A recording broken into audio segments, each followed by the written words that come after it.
Olá pessoal, obrigado pela preferência e seja bem-vindo ao nosso canal. Se inscreva no YouTube e compartilhe o máximo que puder, por favor.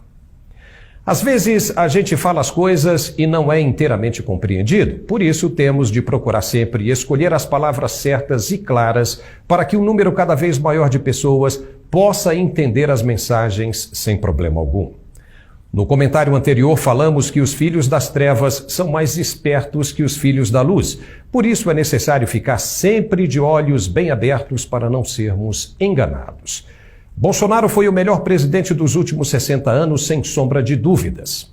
Assumiu com o propósito reto de ser honesto e não permitir a corrupção em seu governo. Conseguiu? E levou o Brasil a ter certeza de que poderia ser uma das nações mais importantes e poderosas do mundo inteiro. Combateu o desemprego com sucesso, que nem tinha sido responsabilidade dele.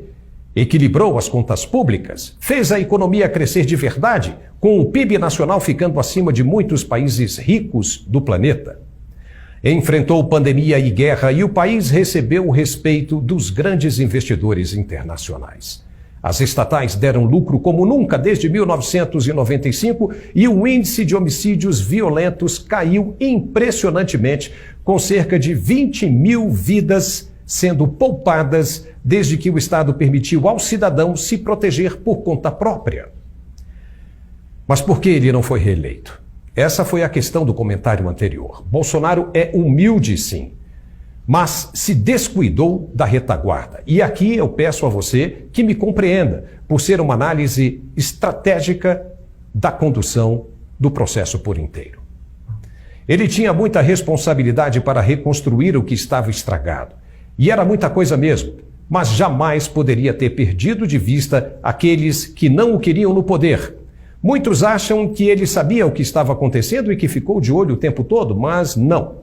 Caso contrário, não teria sido traído. O presidente Volodymyr Zelensky da Ucrânia, por exemplo, tinha tudo para ser traído também. Um político praticamente recém-chegado na presidência e logo de cara pegou uma bucha com a invasão russa de seu território.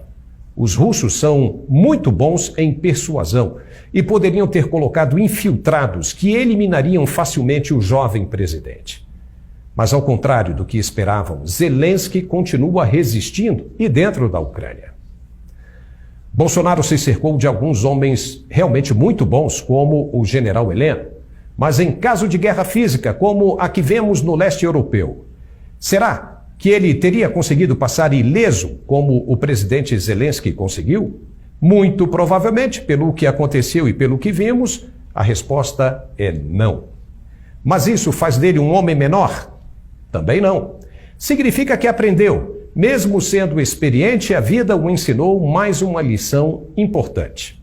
E estando fora, agora, ele se torna aquele mosquitinho chato das noites de verão, zoando no ouvido dos integrantes do governo empossado no dia 1º de janeiro. A situação agora me parece muito com os filmes da Marvel, ou seja, foram apenas os 15 primeiros minutos de uma película imensa que está apenas começando. O desenrolar da história verdadeiramente vai começar agora. A pressão começa a suar na tampa da panela. O ministro Barroso foi orientado a deixar o avião da Gol em Miami ao tentar embarcar de volta ao Brasil. Os passageiros gritaram palavras de ordem e os oficiais americanos teriam decidido que não era seguro para o ministro embarcar. Veja como foi. Sai do voo! Sai do voo! Sai do voo! Sai do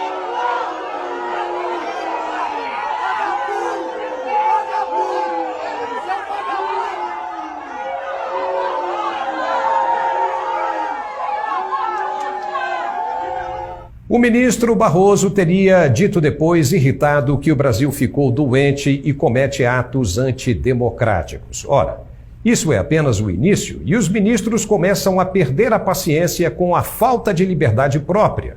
Até quando, eles perguntam, vai durar tudo isso para que possam voltar a viver uma vida normal? Não podem mais sair de casa sem seguranças com suas famílias e nem passear nos shoppings. A pergunta certa é: até quando eles ainda irão aguentar? A mesma pressão foi sentida por Lula ao visitar o velório de Pelé em Santos, no litoral paulista.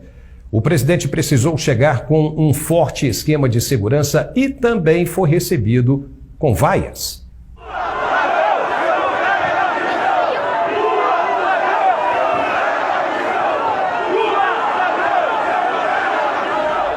As lambanças do novo governo já começaram antes mesmo do sol nascer. Lula mal abriu os olhos e já enfrenta a primeira crise de desentendimento com sua equipe de governo. Pediu que a isenção de impostos sobre os combustíveis permaneça por mais tempo, com medo das repercussões negativas que poderiam afetar a imagem de seu governo.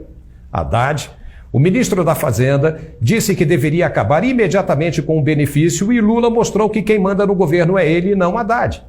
Mas como ficará agora a promessa que Lula fez com os governadores de estado de devolver os recursos que perderam com a isenção dos impostos? Já tem governador torcendo o nariz. As trapalhadas na economia, que estava regradinha, já começaram a surtir efeitos. A bolsa despencou e o dólar disparou. As privatizações estão suspensas por pelo menos 4 anos, o que só vai aumentar as despesas do governo e o que for arrecadado servirá para fomentar as ações sindicalistas, como as inúmeras invasões de terras previstas para o MST em 2023.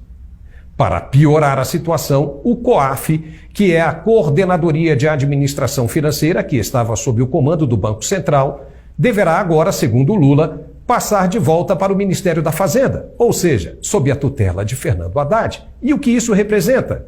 Quando estava no Banco Central, apenas os técnicos tinham conhecimento das movimentações financeiras dos correntistas e produziam relatórios de caráter puramente técnico para a Receita Federal. Já no Ministério da Fazenda, são políticos controlando as movimentações de políticos. E para quê?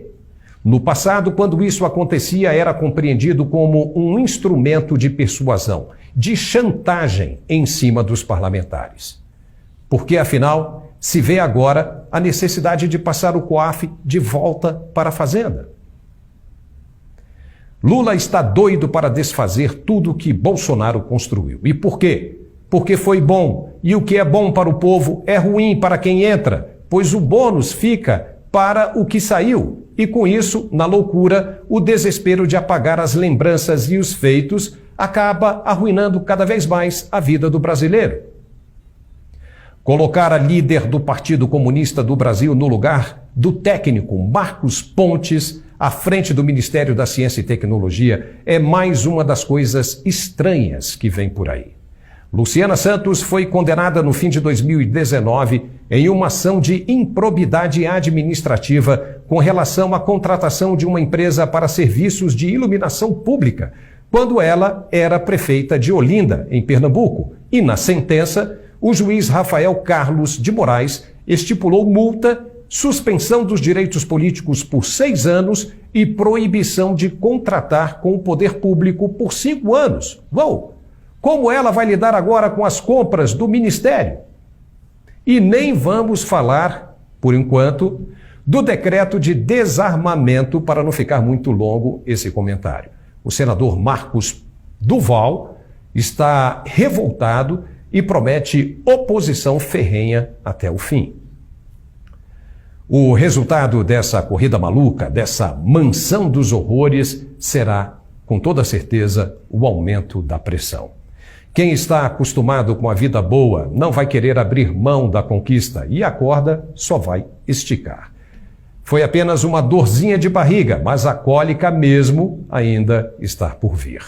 E não haverá espaço para os que não se modernizaram. Voltar com a velha política não é mais o remédio para a dor. Por hoje é só, pessoal. Espero que tenham me compreendido agora. Se não, é só voltar o vídeo um pouquinho e ver novamente. Eu leio todos os comentários e agradeço muito. Muito obrigado mesmo. Vamos estar de olho sempre nas ações do governo. Um forte abraço e até a próxima. Uai, seu app de vídeos curtos. Uai, seu app de vídeos curtos.